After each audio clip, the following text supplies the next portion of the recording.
Posting কোথায় হবে? Posting আপনার নিজের জেলায় হবে,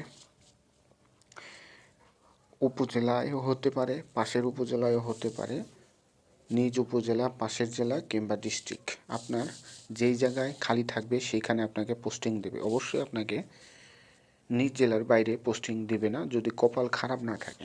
আর আপনি যদি খুব প্রবলভাবে মন থেকে না চান, অর্থাৎ সিংহভাগ 304 জন অফিস সহায়ক, 304 জন অফিস সহায়ক, এর মধ্যে সিংহভাগ হলো উপজেলা লেভেলে পদায়ন হবে। অর্থাৎ কথার কথা, একটা জেলায় 10 জন অফিস সহায়ক নিয়োগ দিবে, তার মধ্যে 7 জনকে উপজেলা লেভেলে নিয়োগ দিবে, 3 জনকে জেলায় রেখে দেবে। অর্থাৎ সিংহভাগ নিয়োগ হবে উপজেলায়, কিছু হবে জেলায়। এটা গেল হলো আবার কোন জেলায়? নিজের জেলায়। কিন্তু কোনো কারণে ব্যাড